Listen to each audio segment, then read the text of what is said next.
Dalam nama Bapa dan Putra dan Roh Kudus, amin. Bu Bapak, saudara terkasih, kaum muda adik-adik, salam berkat, penuh semangat, berkah dalam. Kembali kita berjumpa dalam renungan harian, hari ini Senin 20 Maret 2023, Hari Raya Santo Yusuf, suami Santa Perawan Maria. Kita akan mengambil dari Injil Matius bab 1, ayat 16, dilanjutkan ayat 18 sampai 21, dilanjutkan ayat 24a. Menurut silsilah Yesus Kristus, Yakub memperanakan Yusuf suami Maria yang melahirkan Yesus yang disebut Kristus. Sebelum Kristus lahir, Maria ibunya bertunangan dengan Yusuf. Ternyata Maria mengandung dari Roh Kudus sebelum mereka hidup sebagai suami istri. Karena Yusuf suaminya seorang yang tulus hati dan tidak mau mencemarkan nama istrinya di muka umum, ia bermaksud menceraikannya dengan diam-diam.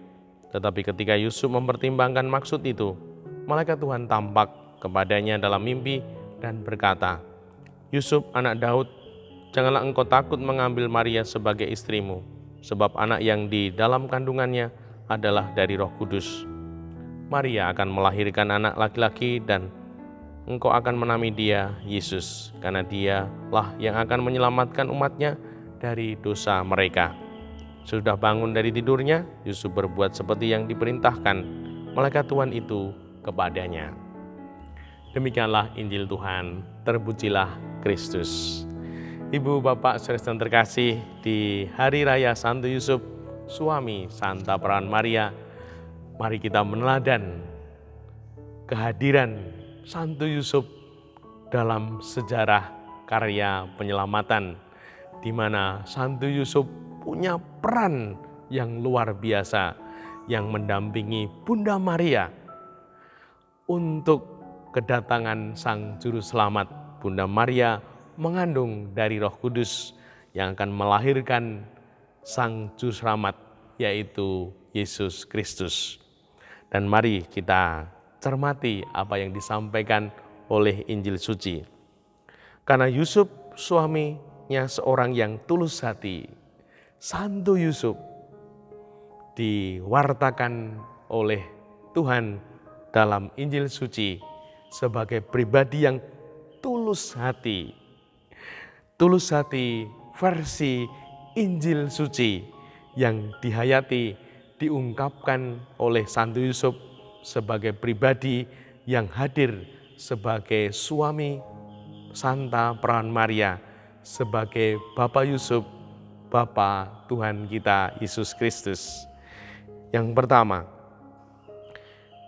tidak mau mencemarkan nama istrinya, tulus hati, tidak mau mencemarkan, tidak mau menjelekkan orang yang ada di hatinya, Maria. Meskipun Santo Yusuf kecewa, tunangannya loh kok sudah mengandung. Kekecewaan itu tidak mendorong dia menjelekkan, menceraikan.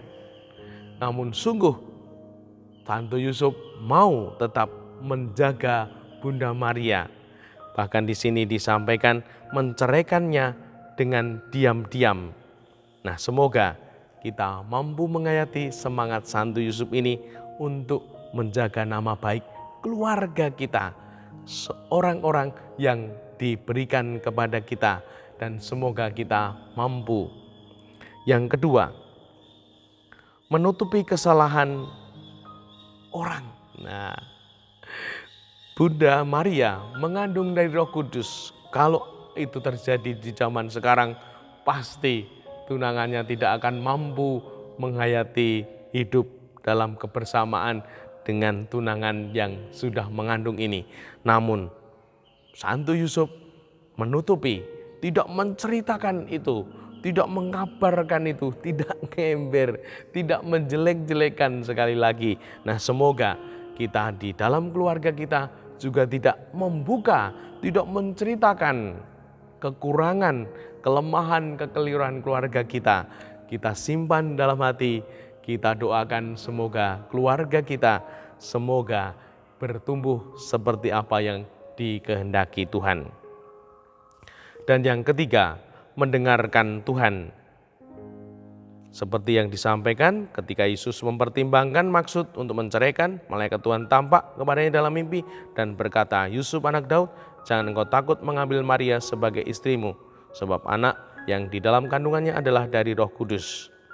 Nah, lalu Santo Yusuf mendengarkan itu, sabda sapaan Tuhan dalam mimpi itu, dan mewujudkannya. Mendengarkan Tuhan dan mewujudkan kehendak Tuhan.